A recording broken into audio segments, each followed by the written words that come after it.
setiap musim kehidupan kami percaya bahwa Engkau ada di situ. Engkau bersama dengan kami.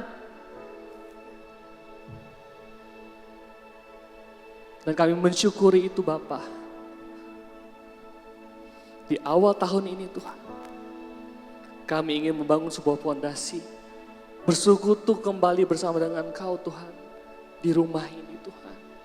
Karena kami percaya tanpa Engkau, tanpa sumber kekuatan energi daripada Engkau, kami gak mampu, kami gak sanggup Tuhan.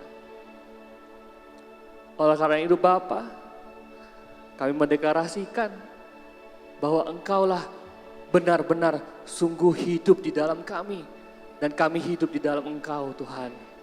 Dan saat ini Tuhan, biarlah Roh Kudus-Mu yang ada di dalam setiap kehidupan kami Tuhan. Itulah yang memampukan kami, membuat kami mengerti, menangkap apa yang menjadi isi hati-Mu Tuhan untuk setiap pribadi kami, pribadi lepas pribadi, sebagai anak-anak-Mu di tempat ini Tuhan. Terima kasih Tuhan Yesus, kami telah memuji kebesaran-Mu Tuhan, kami telah menyembah Engkau, kami bersekutu dengan Engkau Tuhan. Setelah kami akan mendengar firman-Mu Tuhan, persiapkan hati kami, biarlah kami diisi penuh oleh kuasa Roh-Mu, firman kebenaran daripada Engkau Tuhan. Terima kasih Tuhan Yesus, terima kasih Roh Kudus. Bapak Ibu semua, bagi kita semua yang percaya kita katakan, amin. Berikan kemuliaan Tuhan kita yang luar biasa, sekali lagi, ayo. Thank you. Sebelum duduk, senggol kiri kanannya bilang senang sekali berjumpa dengan Bapak Ibu di ibadah pada siang hari ini. Silakan duduk Bapak Ibu semuanya. Terima kasih buat tim Praise and Worship. Terima kasih untuk tim media, tim Asyar semua yang telah melayani Tuhan di tempat ini, yang telah mempersiapkan dari latihan sampai adanya ibadah pada hari ini, sehingga kita semua anak-anak Tuhan di tempat ini kita bisa sama-sama beribadah, bersekutu, memuji, menyembah Tuhan satu sama yang lain. Sebelum saya mulai, izin saya untuk belum terlambat untuk membilang bahwa selamat tahun baru, masih minggu kedua di tahun 2026. Setiap kita pasti di tahun baru ini mungkin punya resolusi baru, punya goals yang baru, dan itu mempunyai energi yang baru. Tapi tentu tidak lupa bahwa setiap tahun kita harus mengingat kembali dasar kita bahwa kita ini adalah anak-anak Tuhan. Dan juga selamat datang juga Bapak Ibu yang tetap setia, beribadah, bersekutu, mendekatkan diri kepada Tuhan. Kenapa? Karena tanpa Tuhan kita bukan siapa-siapa. Dan juga mungkin Bapak Ibu ada yang baru pertama kali hadir di tempat ini, Anda bukan orang asing melainkan kawan sewarga dalam kerajaan Allah. Oleh karena itu, jika Bapak Ibu berkenan mungkin bisa hubungi Asyir atau apapun itu untuk info-info lebih lanjut.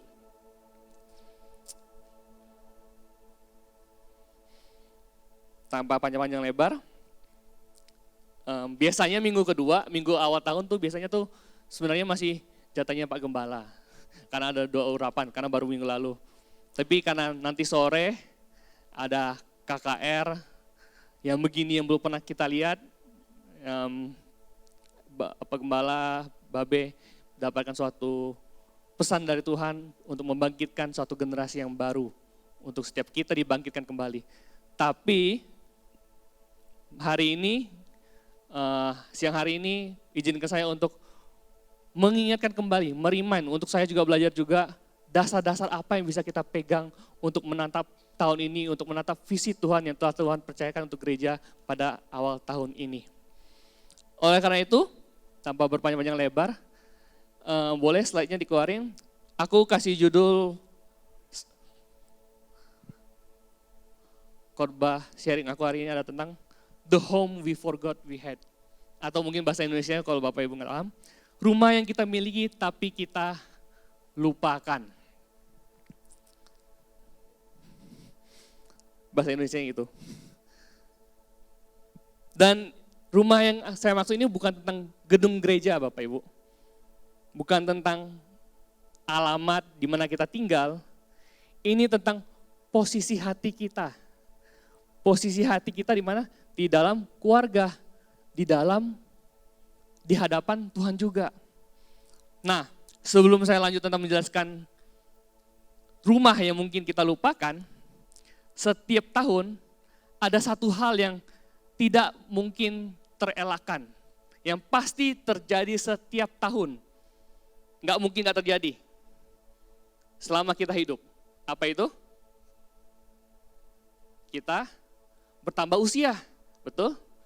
Setiap tahun pasti kita bertambah usia, nggak mungkin kita tahun ini nggak bertambah usia, betul? Pasti tiap tahun punya tanggal ulang tahun, udah pasti. Dan itu bertambah, nggak bisa di stop, nggak bisa di pause. Kecuali kalau memang kita dipanggil Tuhan. Itu berhenti umur kita. Satu hal yang pasti adalah kita bertambah umur. Seiringnya bertambah umur, pasti kita juga bertambah dewasa seharusnya, betul? Bertambah umur, usia, kita juga bertambah dewasa. Dan terkadang ketika kita bertambah dewasa, ada satu hal yang kita diikatkan dengan kata dewasa, yaitu apa? Bertambah tanggung jawab. Sekarang jujur aja Bapak Ibu, teman-teman sekalian. Ketika tanggung jawab itu bertambah, yang bertambah lagi itu apa? Ketika tanggung jawab bertambah, ada satu hal yang bertambah. Bahagia. Atau kedua, masalah atau stres. Iya kan? Seiring kita berjalannya waktu, bertambah usia, bertambah dewasa, bertambah tanggung jawab, kita lebih bisa bertambah bahagia atau lebih bertambah stresnya. Apalagi kalau memang sebelumnya mungkin sekolah, terus habis itu sekolah kerja, habis kerja kuliah. Kuliah, habis kuliah kerja, habis kerja nikah. Wah, tanggung jawab bertambah dan yang dipikirin apa? Makin banyak. Dulu mungkin yang kita pikirin hidup kita sendiri. Tapi ketika kita punya kerjaan, tanggung jawab untuk menafkahi keluarga, anak dan lain-lain, wah tambah banyak yang kita pikirkan, ujungnya kita bisa bertambah stres.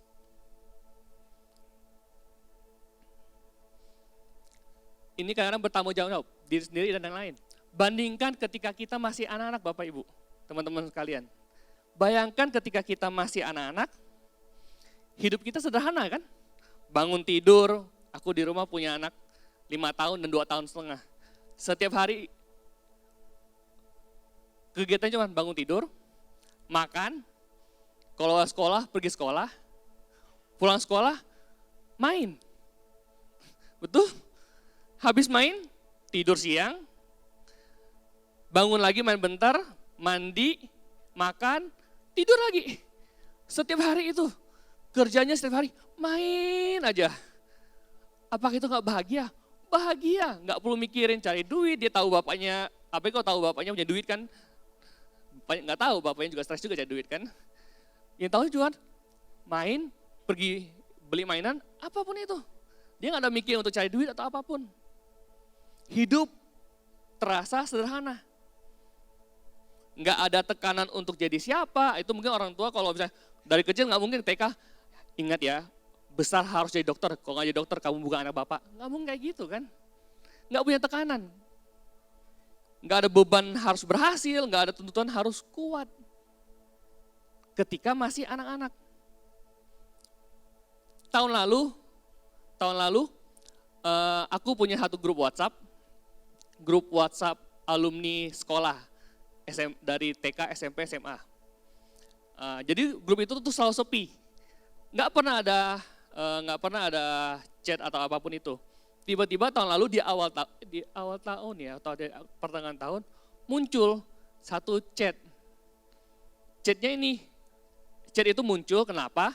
Karena ternyata dari sekolah kami tiba-tiba kirim satu link survei untuk survei pendidikan seberapa baik sekolah itu sebelumnya untuk dampaknya pada hidup kami.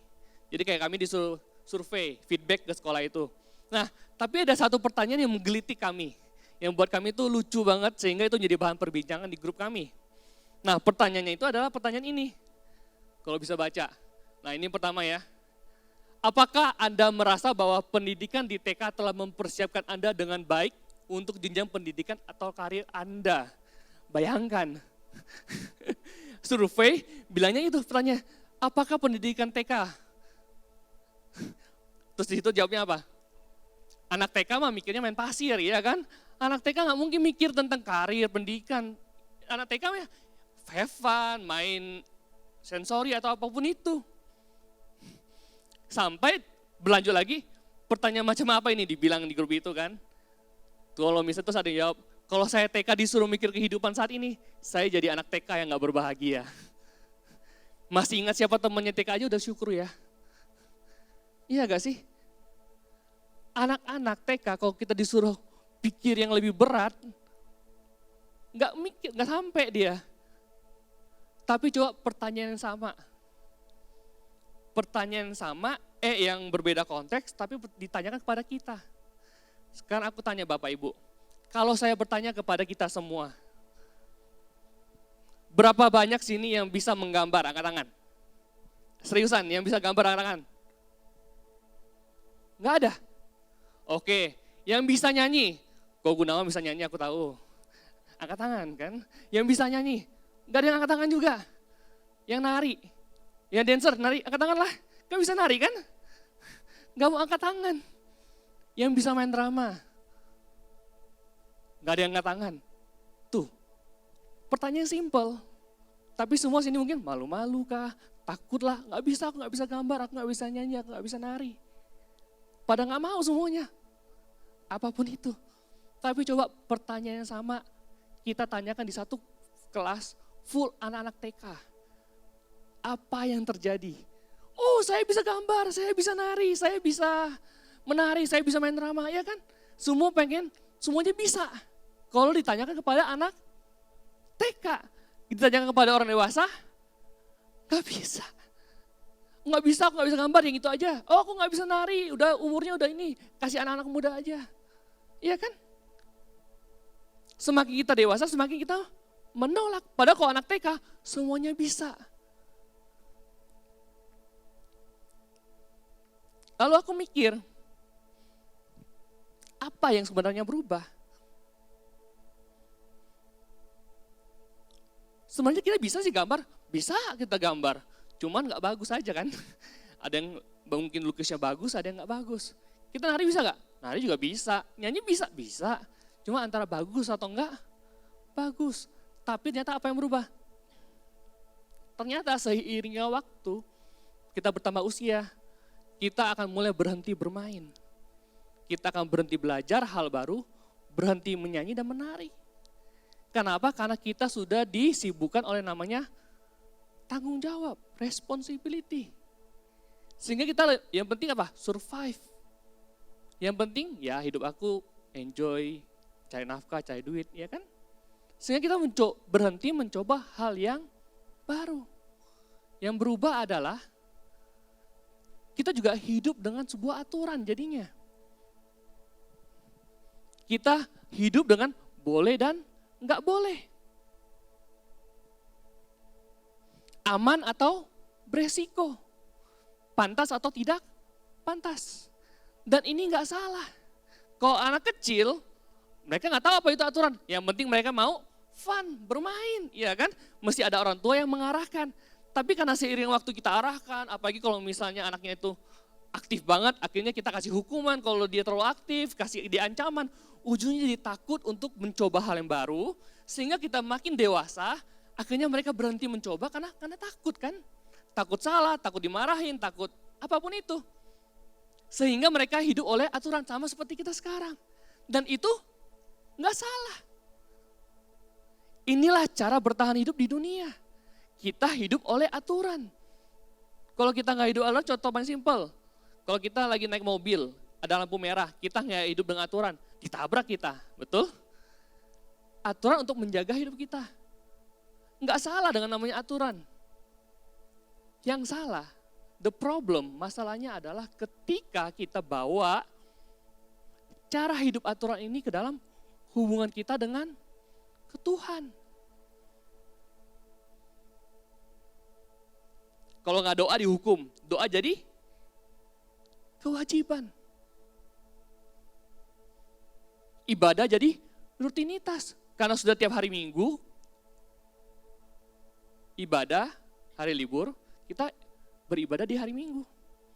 Pelayanan jadi beban untuk mengisi slot jadwal. Yang salah adalah ketika membawa cara hidup penuh aturan ini berdalam hubungan kita dengan Tuhan. Padahal bayangkan, apakah Tuhan membawa aturan itu ke dalam kehidupan kita? Ketika doa yang sebelumnya itu adalah sebuah relasi membangun hubungan Tuhan, bagaimana kita bercakap-cakap dengan Dia, menjadi sebuah kewajiban. Kalau nggak ikut doa, ada hukumannya.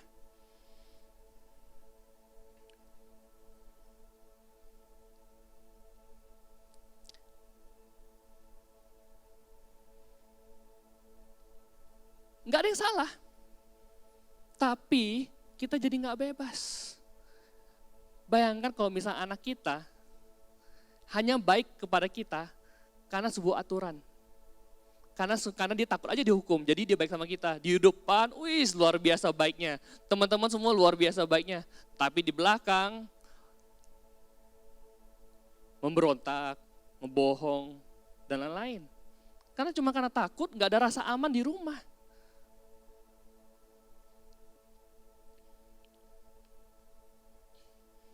Dalam kehidupan kita sebagai orang percaya, mungkin kita tetap percaya Tuhan, tetap ke gereja dan tetap melayani. Tetapi hati kita nggak lagi bebas. Bukan iman yang hilang, melainkan bahwa perasaan bahwa kita tidak lagi berada di rumah. Sehingga ke gereja, pelayanan, doa hanya sebuah hal yang kita lakukan untuk supaya takut neraka mungkin. Bukan lagi soal bagaimana kita membangun hubungan kita ke Tuhan. Sama seperti waktu kita anak-anak. Anak-anak gak berpikir takut awalnya. Dia cuma pengen bersama dengan orang tuanya ya kan. Cuman anak-anak waktu kasih kecil. Mungkin cuma pengen, kok papa mama gak pulang di rumah ya. Aku pengen main dong dengan papa mama. Aku pengen main dong. Sampai kan 1 minggu ini nih, aku baru dengar tadi pagi. 1 minggu ini kan kita ada doa malam 6 hari di gereja. Dan aku 6 harinya ikut. Sampai tadi pagi anakku yang pertama tanya, Dedi kok tiap malam ke gereja? Dia bilang kayak gitu. Kapan Dedi gak gereja lagi ya? Kenapa? Karena dia pengen main sama papanya. Anak gak mikir apa-apa, dia cuma pengen main dengan orang tuanya. Dia hanya pengen bersekutu, pengen ngobrol dengan papa mamanya. Sama juga kita ke Tuhan.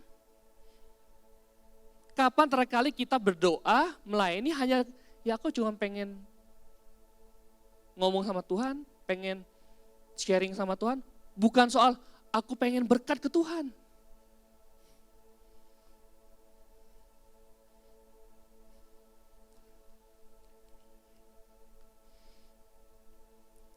Kita nggak kehilangan iman Bapak Ibu. Mungkin secara iman kita tetap ke gereja karena bukti kita beriman kan. Tapi kita kehilangan rasa rumah. Bersekutu dengan Bapa di surga. Ketika kita ibadah kita benar-benar kayak aku pengen bersekutu dengan Engkau. Menjadi anak, menjadi sama dengan Engkau Tuhan.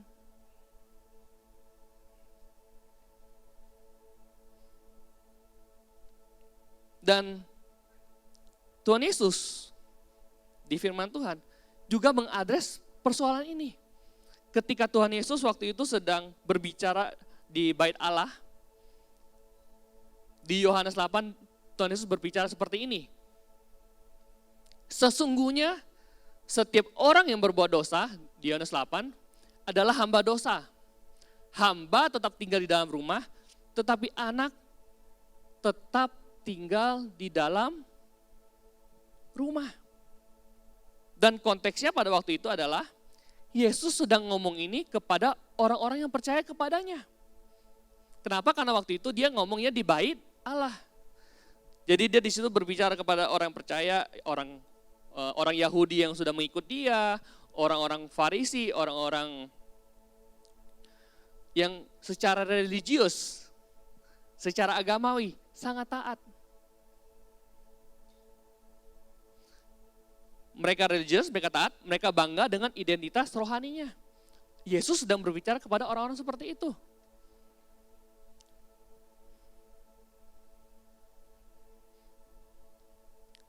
Karena dia bicara di bait Allah. Duduk di situ ngobrol dengan mereka. Masalah mereka bukan dosa yang besar. Masalah mereka adalah ketika Yesus berbicara seperti ini, karena mereka hanya mengikuti itu sebagai sebuah tradisi. Karena nenek moyangnya, karena bapak mamanya ke gereja, ke bait Allah, maka mereka mengikut. Dan mereka lebih mementingkan itu dibandingkan relasi dengan Tuhan. Dan di posisi ini, konteks seperti itu, dan konteks ini, Tuhan tuh mengadres 3 posisi hatinya. Ada 3 posisi hati yang Tuhan address. Tadi kalau di ayat ini adalah hamba dosa, hamba, sama anak. Ada 3 posisi. Dan kita dapat bahas bahwa 3 posisi ini melambangkan 3 posisi hati kita juga sebagai anak Tuhan di gereja. Kalau kita bilang hamba dosa, ya udah jelas. Hidup kita dikuasai oleh dosa. Hidup gak benar.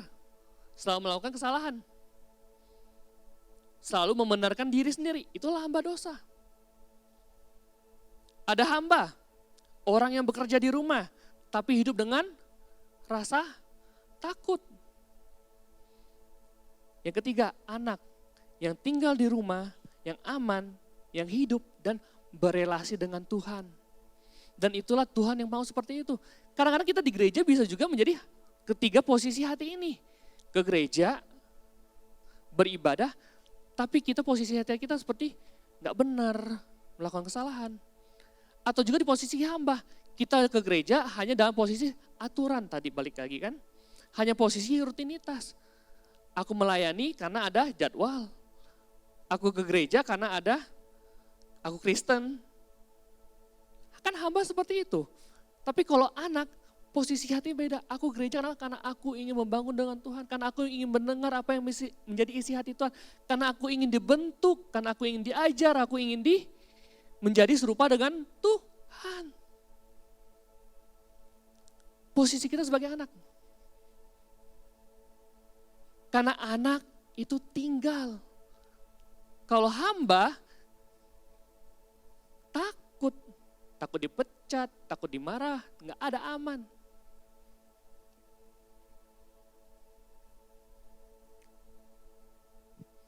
Tapi bukan berarti ketika kita bilang hidup sebagai anak, kita bilang, oh jadi anak nggak mungkin diusir kan, namanya anak. Jadi aku hidup boleh sembarangan, aku hidup boleh berdosa atau apa. Baik lagi, Tuhan Yesus mengadres 3 posisi. Meskipun kita hidup sebagai anak, kita bukan hidup sebagai hamba dosa. Hidup sebagai anak bukan berarti hidup sembarangan. Anak tidak takut salah, betul. Dia berani, tapi anak tidak betah hidup dalam kesalahan. Kenapa? Karena sebagai anak dia ngerti posisi dia, siapa yang dia bawa. Dan ini yang Tuhan mau. Kita hidup benar, kita menjalankan kebenaran firman Tuhan,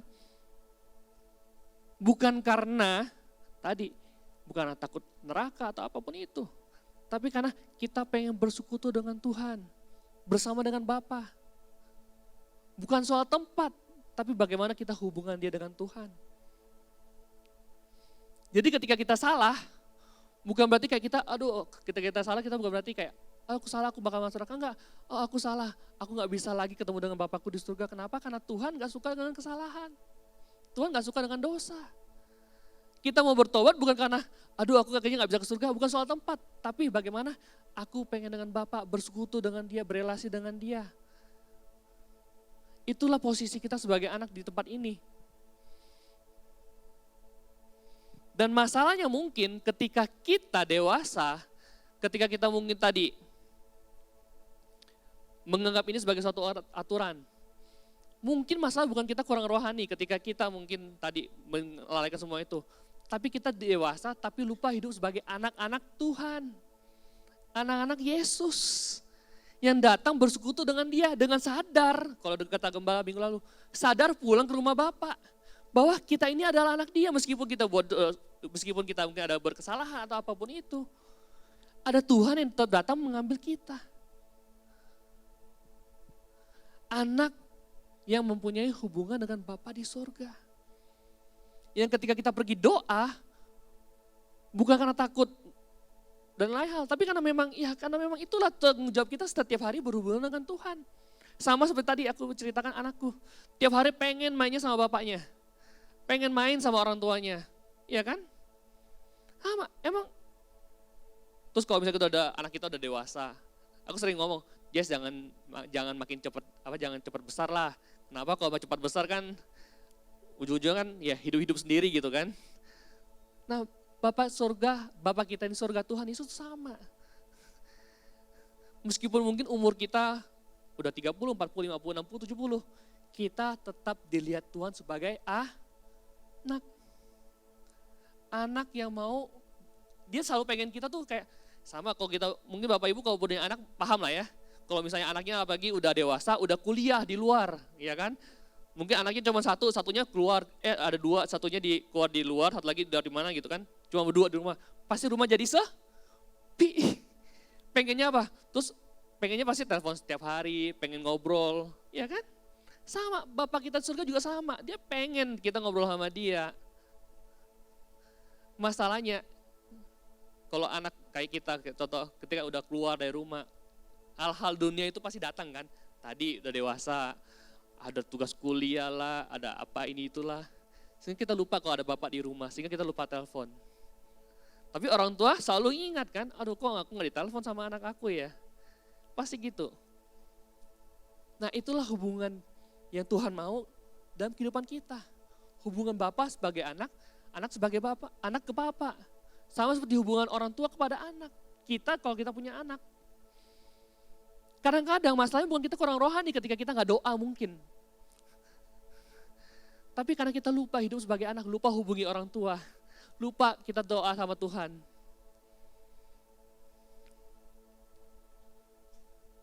Ada satu penulis buku yang cukup terkenal, bernama Henry Nouwen. Dia berkata gini, ia dosen, penulis, pelayan Tuhan yang cukup terkenal. Kalau Bapak Ibu search di internet. Melayani Tuhan bertahun-tahun, menulis buku yang rohani banget. Tapi suatu hari ia sadar, ternyata ia hidup seperti anak sulung. Rajin, setia, taat, tapi hatinya kering. Ia berkata seperti ini, aku bekerja di rumah Bapak, tapi ternyata aku gak tinggal. Aku hanya bekerja sebagai seorang hamba yang menjalankan rutinitas aku sebagai tadi, baca firman Tuhan, baca untuk apa? Untuk menyampaikan firman Tuhan. Ke gereja, ya hanya untuk menjalankan rutinitas aku. Pelayanan mungkin, hanya karena tugas aku pendeta, aku penulis, ya aku hanya menjalankan tugas itu. Sehingga dalam hatinya ia merasa kering. Dan orang bisa sangat rohani, tapi tetap hidup sebagai pekerja. Bukan anak, sama seperti kita, kalau kita sebagai manusia dewasa, kita udah profesional, udah umur 30, 40, 50, kita lupa kalau kita sebagai anak. Kita pengennya dianggap sebagai orang udah dewasa kepada orang tua kita, ya kan?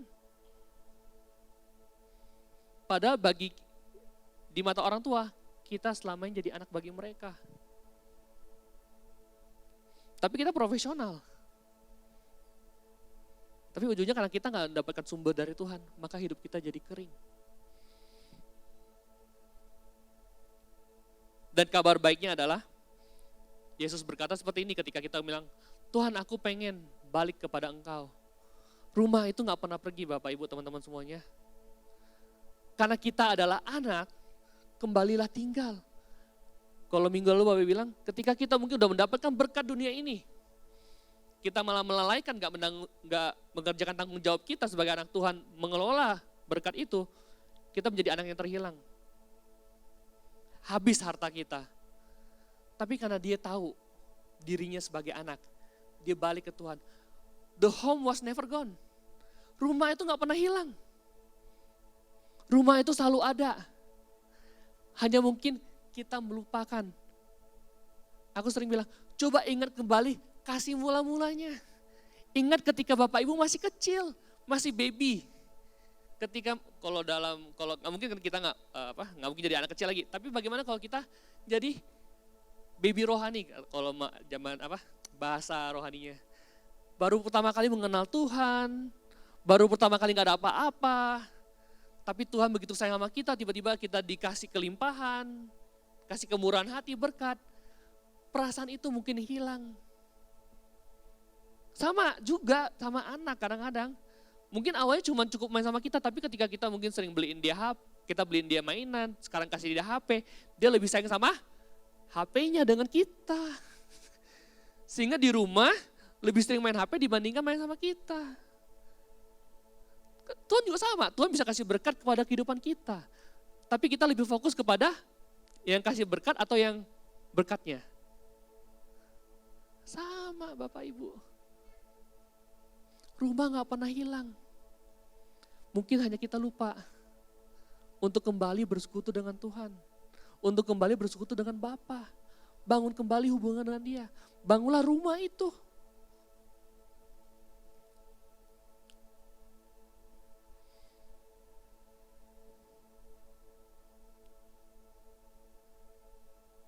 Bangunlah rumah. Roti. Kalau Bapak bilang. Hamba. Mungkin makan sambil waspada. Lihat. Dia lagi istirahat. Dia lihat bosnya. Oh bosnya gak ada, dia makan. Kalau bos datang. Kamu ya gak kerja. Waspada. Tamu makan dengan sopan. Tapi anak makan dengan percaya Bapak Ibu. Itulah rumah roti. Dimana ketika kita ingat bahwa kita nih ada rumah. Rumah itu adalah tempat kita dipelihara, dibentuk untuk menjadi segambar dan serupa dengan Tuhan. Aku gak usah jelaskan rumah roti, udah pasti Gembala udah sering banget menjelaskan tentang rumah roti ini. Tapi minimal ketika kita ingat bahwa kita adalah anak, rumah itu gak pernah hilang, rumah roti gak pernah hilang. Kita hanya perlu menyadari bahwa kita harus tinggal di dalam rumah ini. Bahwa kita juga termasuk anak-anak Tuhan. Dan di bumi ini kita ada gereja yang menaungi kita.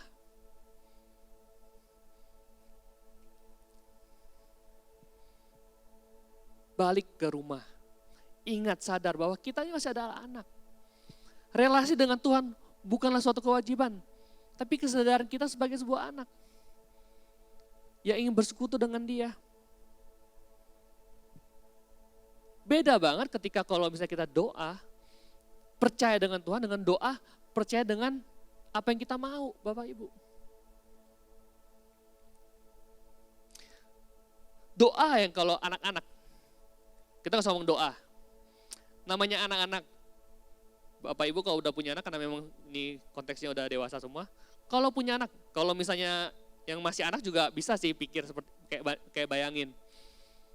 Kalau kita waktu masih anak-anak, pengen sesuatu, pengen mainan, pengen HP baru, pengen top up, apapun itu, pengen dapat duit jajan. Kalau nggak dikasih, jawaban pertama kalinya apa?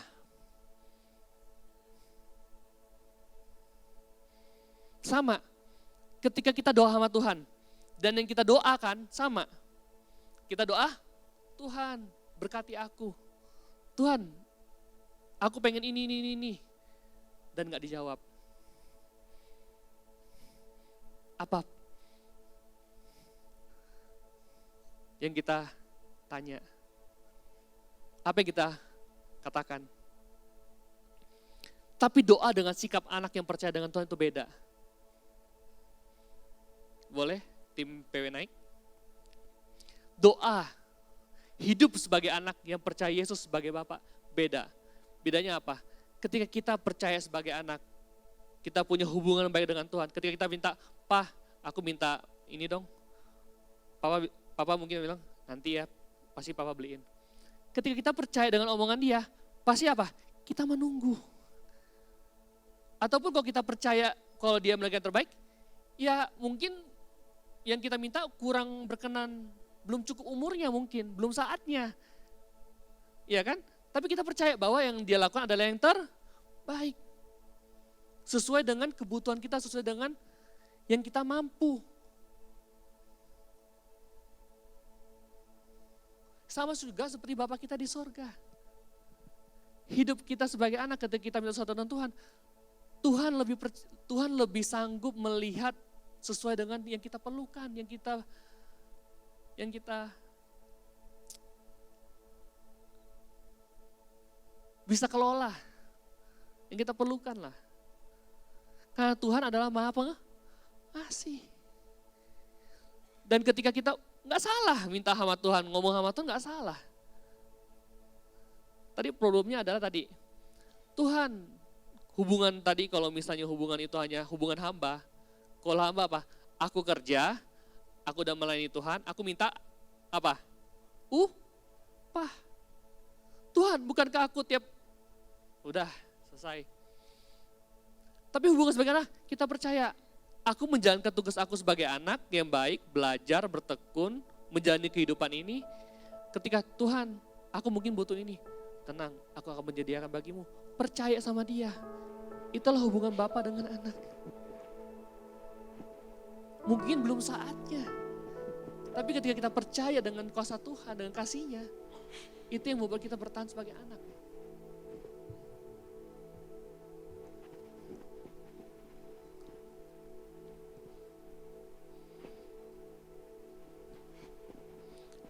Anak yang sehat, yang udah paham kondisi dia, mungkin juga akan menangis, kayak, oh kenapa aku gak dapat ini, sedih. Tidak mengerti mungkin, tapi percaya bahwa Tuhan memelihara. Doa anak bukan memaksa Tuhan menuruti kita. Tapi doa anak adalah mempercayakan diri sepenuhnya kepada perkenanan pemeliharaan Tuhan. Karena Tuhan adalah sumber kehidupan kita. Inilah kedewasaan rohani yang sejati.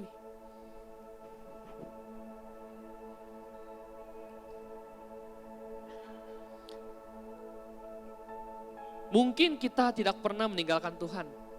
Kita tetap setia, tetap melayani. Namun mungkin kita lupa bahwa kita punya rumah. Kesetiaan kita, pelayanan kita, hanya sekedar untuk waktu kosong. Tapi jangan lupa bahwa kita juga punya rumah di posisi itu. Sebagai anak, bukan sebagai hamba. Upahan. Yang hanya datang, kerja, dan dapat duit. Enggak. Kita punya tempat untuk tinggal. Kembali ke rumah Bapa. Kembali menjadi anak-anaknya. Bukan kita kurang rohani ya Bapak Ibu. Ketika kita udah tiap minggu beribadah, tiap minggu pelayanan, itu udah luar biasa.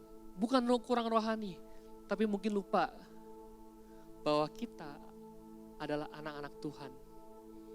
Yang datang bukan hanya untuk mendapat upah, yang datang untuk bersekutu dengan Dia, untuk bermain bersama Tuhan, untuk menikmati hubungan relasi dengan Tuhan, Yesus Bapa kita. Rumah yang kita miliki, tapi mungkin kita lupakan. Hari ini Tuhan gak memanggil kita untuk bekerja lebih keras. Ia memanggil kita untuk pulang, sama seperti anak yang terhilang. Sebagai anak di rumah roti, di rumah pemeliharaan Tuhan.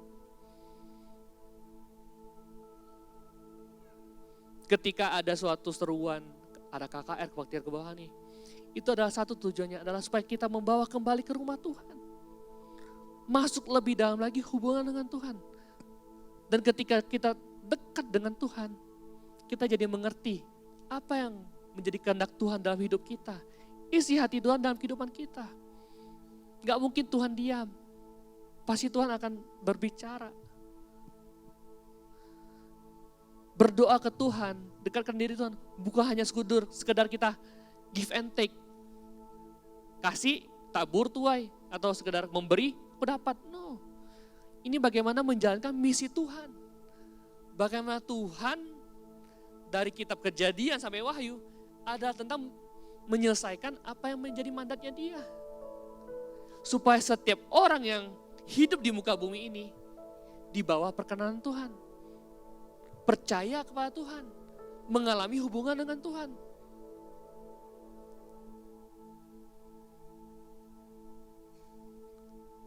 Yang terhilang kembali ke Tuhan.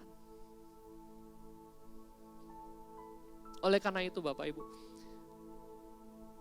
di awal tahun ini, Di tahun 2026 ini, kita bangun kembali dasar-dasar kita sebagai anak Tuhan yang mengerjakan apa yang menjadi kehendaknya untuk dalam setiap kehidupan kita. Bukannya sekedar hidup dewasa oleh aturan. Enggak salah, karena aturan itu penting. Tapi sekali lagi, sebagai anak. Karena Tuhanlah, Tuhan Yesuslah yang memanggil kita sebagai anak. Dialah yang mengangkat kita sebagai anak Dia. Dan di bawah perkenanan itulah kita dapat hidup, menjalankan setiap apa yang menjadi keinginan hatinya Tuhan.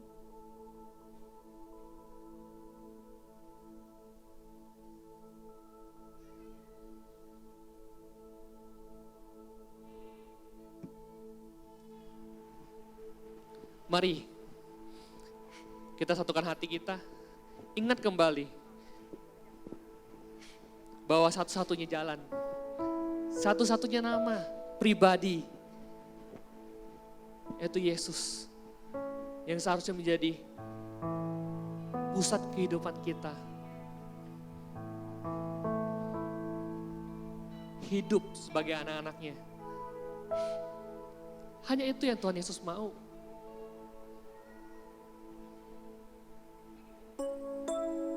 Balik ke rumah Tuhan. Doa bukanlah suatu kewajiban, tapi kesadaran kita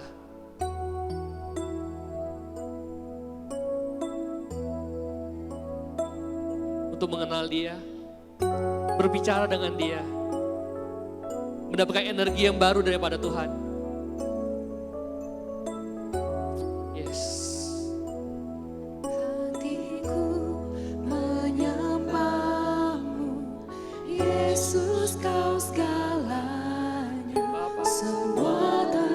Kami anak-anakmu di tempat ini Tuhan. Dan semua tentang datang kepada Engkau Tuhan. Hatiku mendekatkan sekali lagi kepada Engkau. Kami sebagai anak-anakmu di tempat ini. Semua tentangmu dan semua tentangmu. Yesus menyembahmu. Yesus kau segalanya. Semua tentangmu dan semua tentangmu. Hatiku menyembahmu. Yesus kau segalanya. Semua tentangmu dan semua tentangmu. Mari Bapak Ibu bangkit berdiri. Jadikan pujian ini sebagai doa Anda. Yesus kau segalanya. Semua tentangmu dan semua tentangmu. Hatiku menyembahmu. Yesus kau segalanya.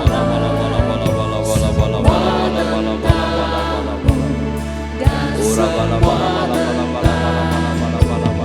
hatiku menyembahmu.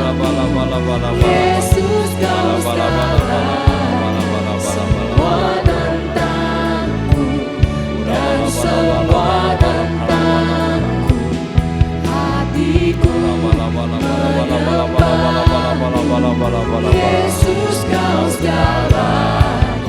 Semua tentangmu dan semua tentangmu. Haleluya. Tuhan terima kasih. Keindahan suaramu tidak pernah sirna oleh waktu. Kebenaranmu tidak berubah oleh pemberitaan cara apapun.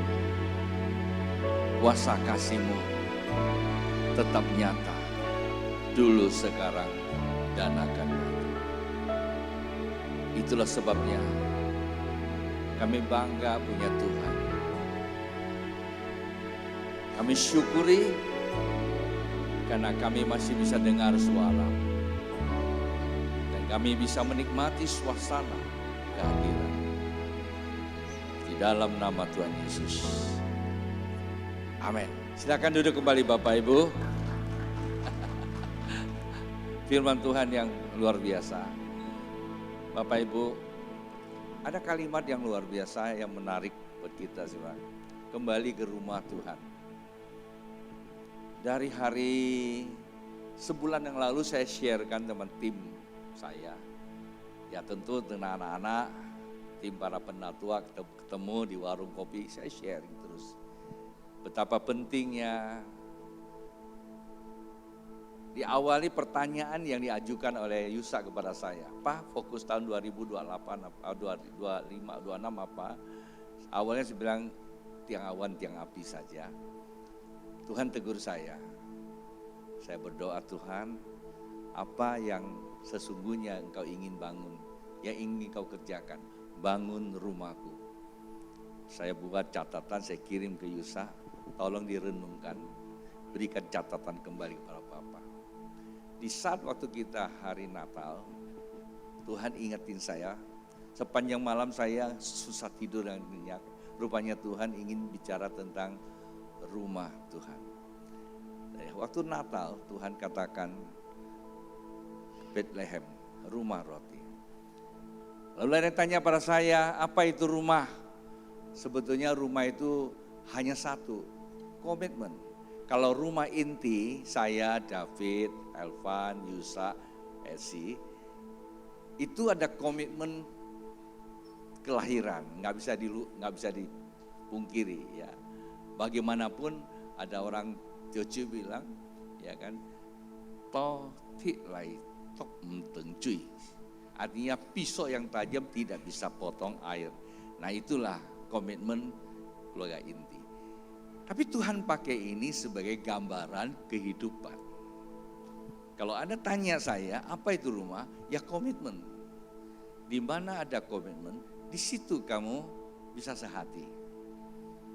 Kalau tadi digambarkan oleh Yusa, anak, ya kadang-kadang menjengkelkan, iya. Tapi ya tetap dia punya hati yang sama. Dan yang ketiga, sebagai keluarga, rumah, ya selalu hadir. Betul enggak? Nah, itu digambarkan tadi, luar biasa. Sebab itu Bapak Ibu, kenapa saya minta kamu isi ya minggu yang kedua.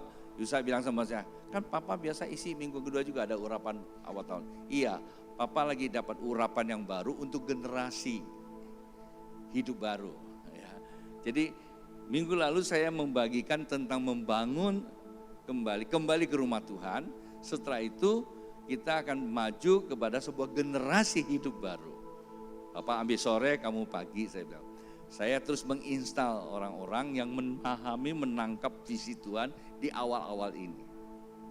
Tadi waktu Yusa lagi sampaikan tentang rumah Bapak, menarik satu.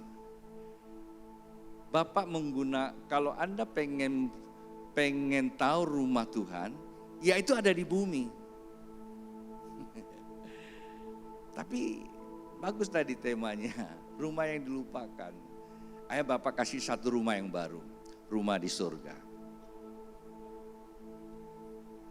Waktu saya sampaikan tentang Bethlehem, Tuhan ingetin saya ada papan bunga.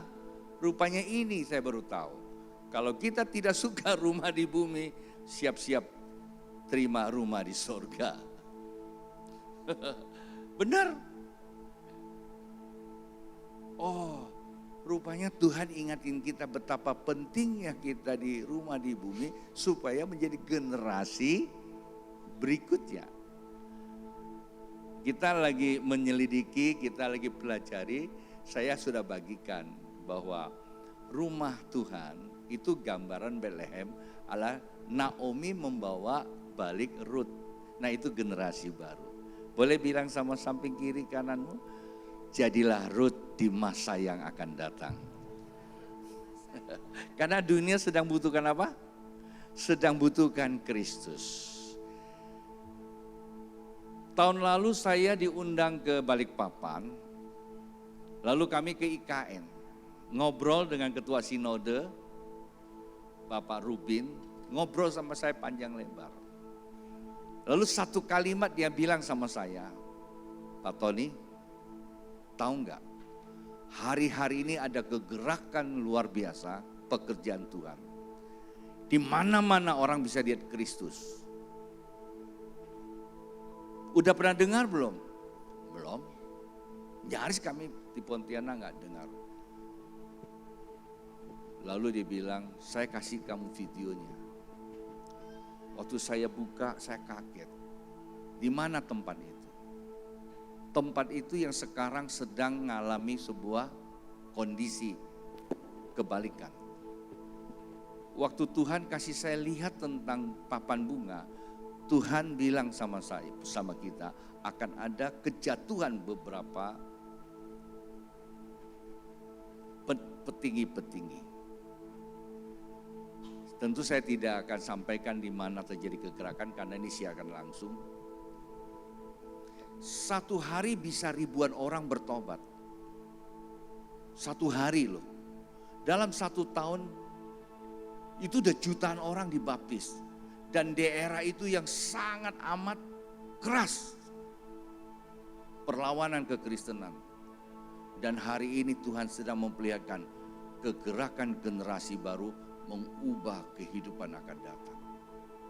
Saya bilang samanya beberapa jam ke depan pasti akan terjadi pertukaran. Anda lihat aja. Bapak Ibu, Tuhan sedang membutuhkan Anda dan saya. Tuhan sedang memanggil Anda dan saya mewujudkan rumahnya di bumi. Jangan takut. Tadi saya bilang kalau nggak mau di bumi ya di sorga. Jangan takut, itu hanya celutuan saya aja. Tapi Tuhan ingin kita membangun rumah Tuhan di bumi. Kembali kepada komitmen Anda. Sehati. Tadi ada kalimat yang bagus. Walaupun anak-anak kita besar, bapak dan anak tetap adalah hubungan bapak dan anak. Bapak tetap merindukan anak walaupun anaknya kumisnya lebih tebal daripada bapaknya. Sebagian bapak ibu sini mungkin belum punya anak. Tapi bapak ibu akan merasakan betapa hangatnya dan nikmatnya. Itulah sebabnya saya selalu menggunakan satu kalimat. Obedient more than sacrifice. Anak bisa beri apa saja kepada bapaknya, tidak seindah itu. Bapak hanya butuh satu, ketundukanmu, ketaatanmu. Saya dengan anak-anak, dari sejak anak-anak saya dilahirkan sampai hari ini, kami hidup di satu kota, besar di satu rumah, sampai anak-anak saya sudah berumah tangga, mereka punya rumah masing-masing. Waktu saya ke Pontianak, semua anak saya, padahal rumah saya ada di Jakarta, kayaknya mereka tidak mau tinggal di Jakarta, tetap bersama saya di sini. Saya kadang-kadang duduk, saya ngomong sama Nyak, saya iri sama mereka. Mereka sama saya dari kecil. Tapi saya nggak pernah. Sejak kecil saya udah tinggal pisah dari papa saya. Kadang-kadang kepengen ketemu papa jauh. Zaman-zaman dulu nggak seperti sekarang. Kendaraan susah, pesawat. Bukan susah apa, nanggung biaya maksud saya. Kalau mau ketemu papa saya di Jakarta. Tapi pada saat waktu saya diberkati mapan, saya ingat papa mama saya. Saya nggak mungkin tinggal kembali di kampung itu. Saya bawa mereka ke Jakarta supaya saya bisa dekat. Selama di Jakarta beberapa tahun, saya baru tahu ada gambar bapak saya. Maka setiap kali saya ngomong, saya gunakan filosofi papa saya. Papa saya bilang begini, Ton, pesan dia pada saya, kamu boleh apa, kamu boleh punya apa, tapi jangan lupa keluarga kamu. Jangan lupa keluarga kamu. Kamu punya adik, kamu punya kakak. Memang jumlah keluarga kami besar. Dan itu keindahan. Papa saya sudah tiada, mama saya sudah tiada.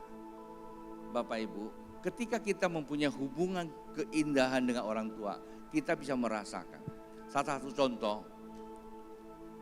ketika kami sudah satu rumah di Jakarta, satu kota di Jakarta, ya akhirnya saya buat rumah tinggalnya nggak jauh-jauh. Tahun berapa saya lupa, saya mau pelayanan ke Singkawang. Di perjalanan tiba-tiba adik saya telepon, "Kak, Mama mau ngomong sama kakak." Dia panggil saya Ahia, "Ahia, Mama mau bicara."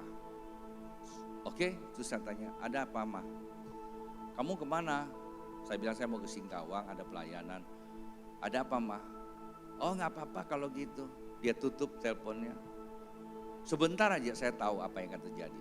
Saya bilang, "Yuk kita balik ke Pontianak, langsung ke Jakarta, supaya kita masih bisa ketemu Mama." Padahal nggak ada berita dia sakit, nggak ada berita apa-apa. Sampai di Singkawang saya bilang sama Ruth, "Koko mau ke Jakarta ya, kalau ada apa-apa nanti kasih tahu sama kamu." Saya balik sorenya, langsung saya terbang ke Jakarta, jam 6 lah kurang lebih. Saya ketemu Mama, dia bilang, "Oh kamu udah datang?" "Iya." Saya lihat dia batuk-batuk, terus teman saya datang, "Ton lebih baik bawa ke rumah sakit, Mama kamu tuh pucat loh." "Iya."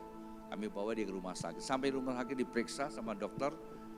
Dokter bilang, "Ton, Mama kamu cukup serius loh. Padahal kondisi baik-baik kan, cukup serius. Tapi tindakan medis kita tidak lakukan. Doa aja ya, saya kasih satu kamar, lalu kami doa bersama." Subuh ya kalau tidak ya. Jam 2 Mama dipanggil Tuhan. Waktu kami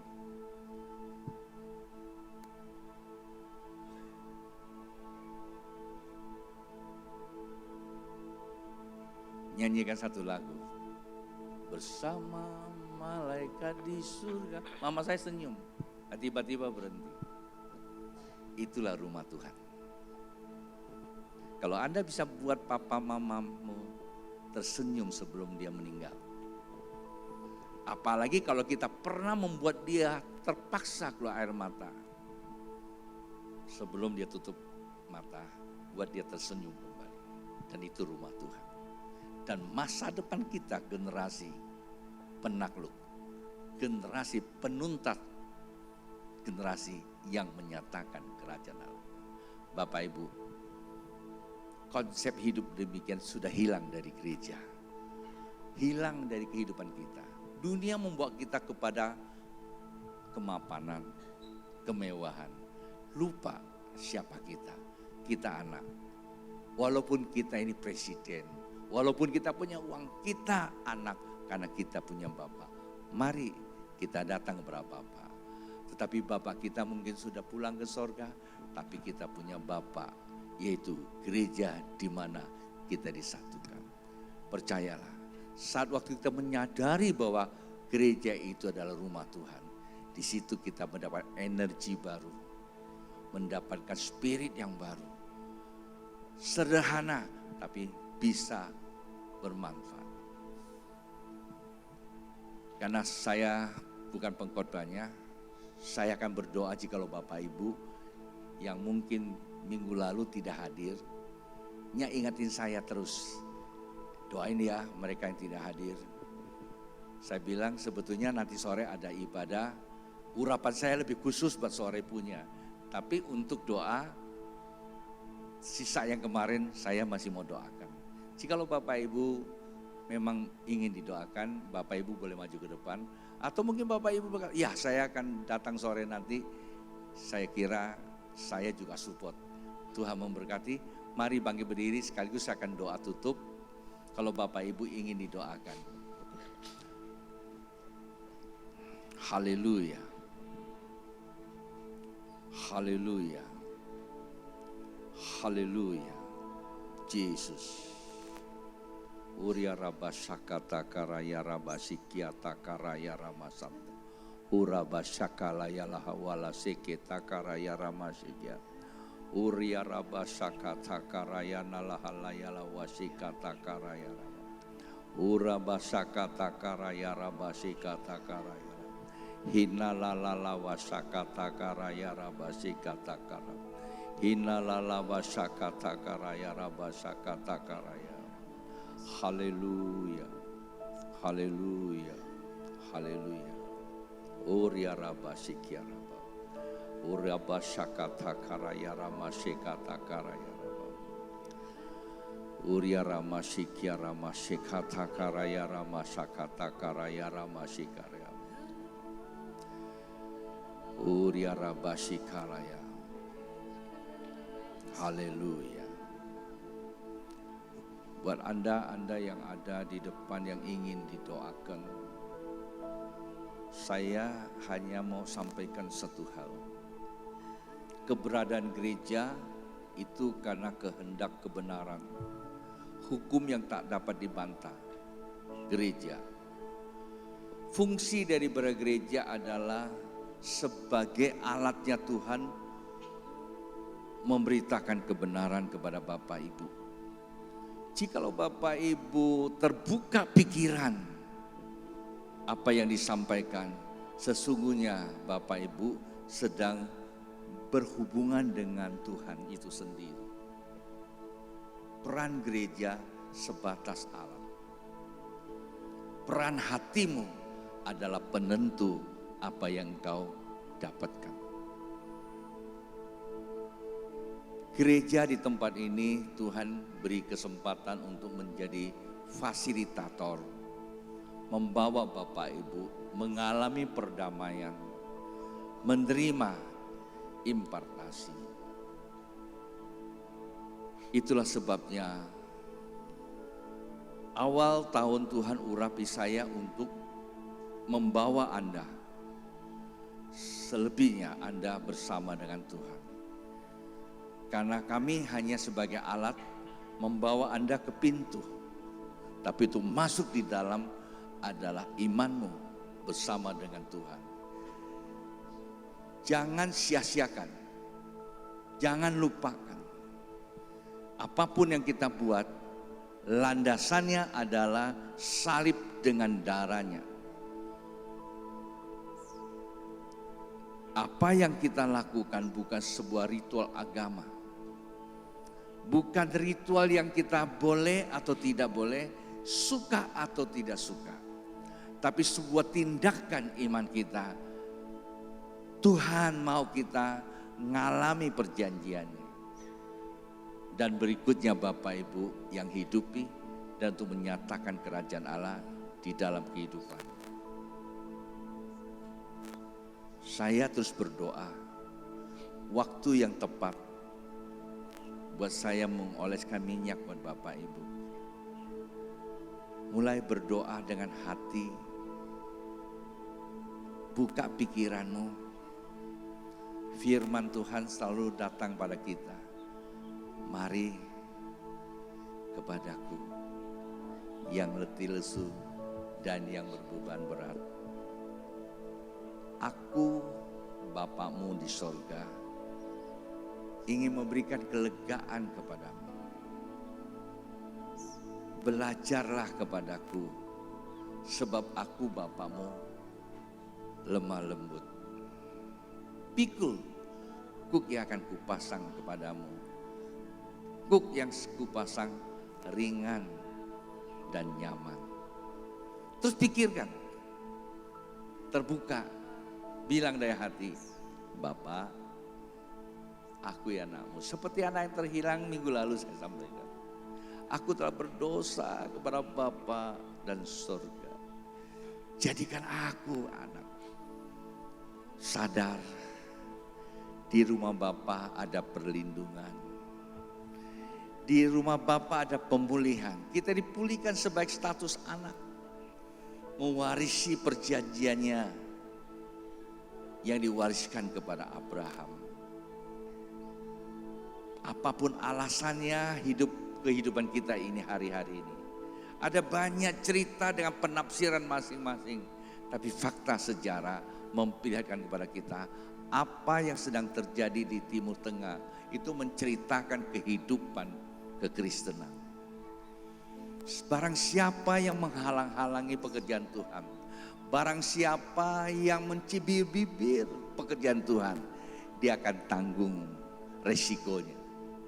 Itulah sebabnya kita bangga, kita hidup sebagai orang yang mewarisi nilai-nilai luhur perjanjian Allah pada Abraham. Pilihan Allah tidak salah. Pilihan Allah kepada umat pilihannya.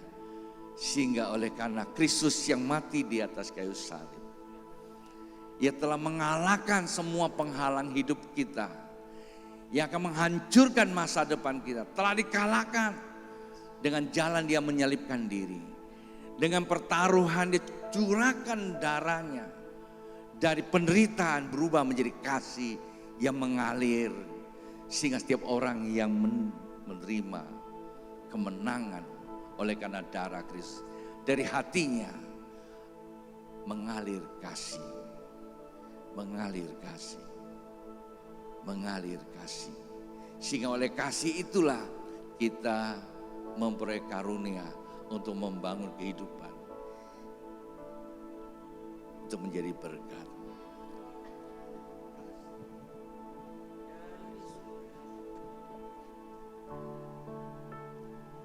Haleluya. Kasih dari surga memenuhi tempat ini.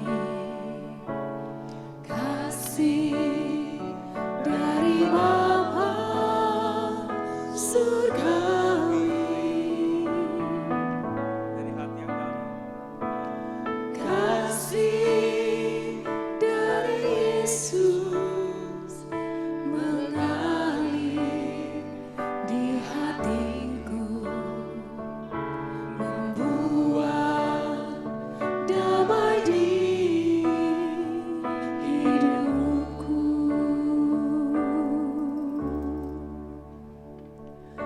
Mengalir kasih dari tempat tinggi,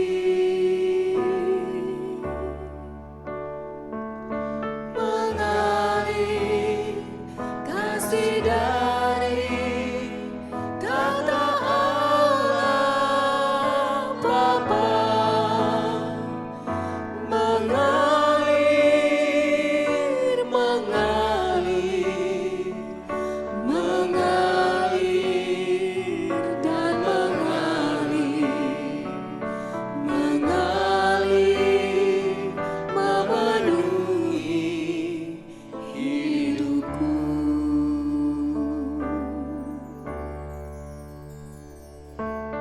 Kasih dari surga memenuhi tempat ini.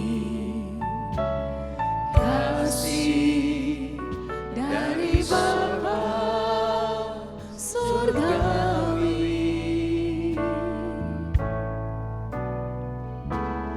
Kasih dari Yesus mengalir di hatiku, membuat damai di hidupku.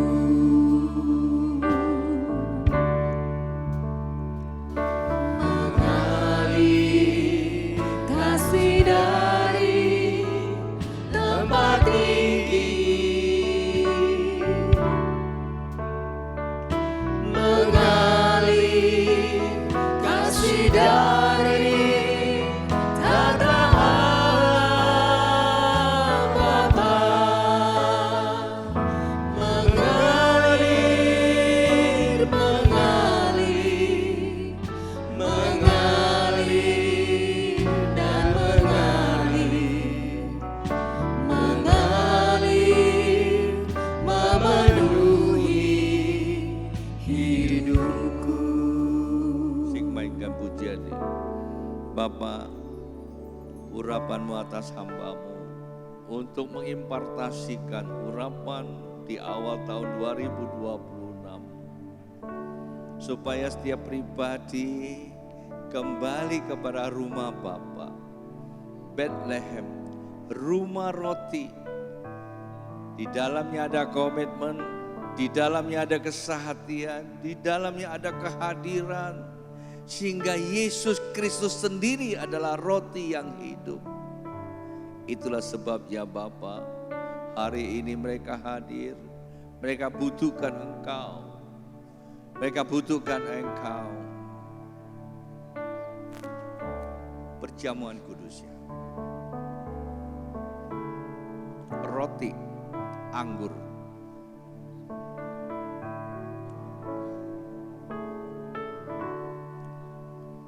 Haleluya.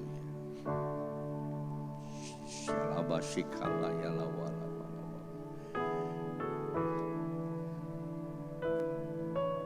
Bapak Ibu, sebentar saya akan doakan Anda. Habis itu Bapak Ibu akan mengambil cawan perjamuan kudus. Sebagaimana Alkitab katakan, setelah Abraham mengalahkan Kedorlaomer, Raja Salem Melkisedek datang dan memberikan roti dan anggur sebagai pertukaran hidup. Abraham menerima hidupnya Kristus yang menjadi generasi penuntas perjanjian Tuhan. Sampai pada akhir zaman lahirlah Kristus sebagai keturunan Abraham. Dan ketahuilah, dia bukan sekedar untuk menerima pertukaran, tetapi dia juga menerima berkat. Diberkatilah dari Allah yang Maha Tinggi. Kekristenan isu utama bukan kita mengejar berkat. Kekristenan bukan kita menjadi orang kaya. Kekristenan kita bukan cari duit, tetapi kekristenan kita hidup di dalam Bapa segala tersedia. Kita tidak cari kekayaan karena kita anak orang kaya. Kita tidak cari, kita kejar berkat. Kita adalah anak-anak yang diberkati. Salah kalau kekristenan dicap hanya kejar kemakmuran. Kalau kita kejar kemakmuran berarti kita belum makmur. Kalau kita kejar berkat, kita belum punya berkat. Kalau kita kejar kekayaan, kita belum kaya.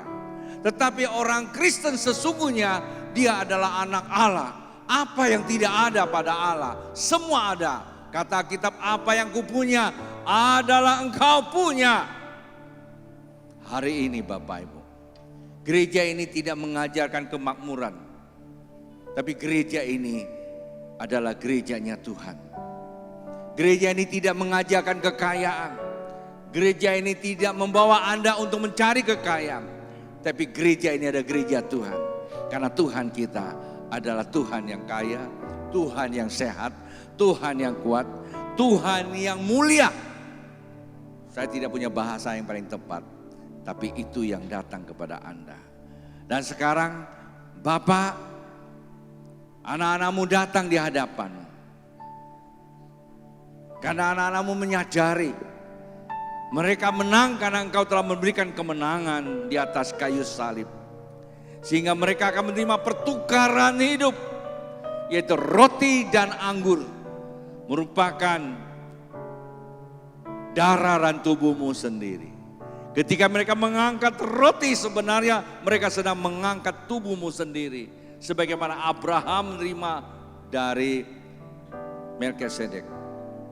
Hari ini anak-anakmu berkumpul di tempat ini mengangkat roti. Ia juga sedang mengangkat tubuhmu, yaitu tubuh Kristus. Ketika mereka makan roti ini, mereka telah mengambil bagian di dalam tubuhmu dan memberitakan kematianmu. Dan ketika mereka minum anggur ini, dan mereka sebenarnya meminum darahmu. Karena darah Kristus di dalamnya adalah nyawanya Tuhan sendiri. Dan di situ ada pikiran, di situ ada perasaan, dan di situ ada kehendak Tuhan. Manakala Bapak Ibu makan tubuh dan darah Kristus yang disimbolkan roti dan anggur, Bapak Ibu akan menikmati suasana dan pikiran Tuhan yaitulah kerajaan Allah. Perasaan Tuhan adalah damai sejahtera.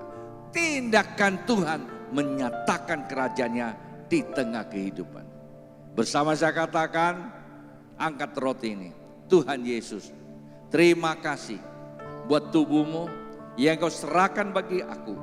Ketika aku makan, aku menerima pertukaran tubuh dan hidupmu. Sehingga aku hidup, bukan lagi aku yang hidup.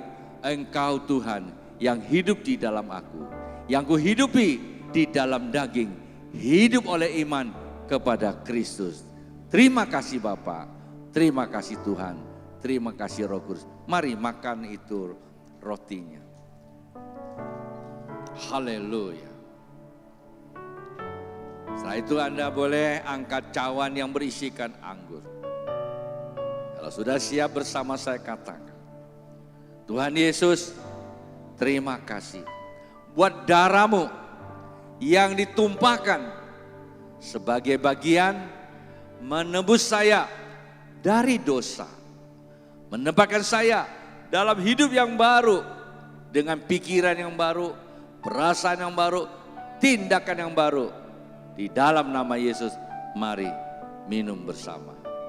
Urabashakatakaraya rabashekatakaraya. Uryarabashakatakaraya. Semua tangan diterangkan dan ucap syukur dari hati yang dalam. Sebentar saya akan turun ke bawah untuk mengoleskan minyak dan tumpangkan tangan. Uryarabashakaraya. Terimalah dari yang maha tinggi. Terima yang dari yang maha tinggi. Terima sesuatu yang datang dari yang maha tinggi. Hurya rabashikata karaya rabashakata karaya rab. Hurya rabashakata karaya rabasiya. Hurya rabashikalaya rab. Hurya rabashakata karaya rabasikia raba. Hurya rabashakata karaya rabasikia rabasika raba. Hurya rabasya. Kasih dari surga tempat ini, kasih dari Bapa surgawi, kasih dari Yesus mengalir di hatiku,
tempat tinggi.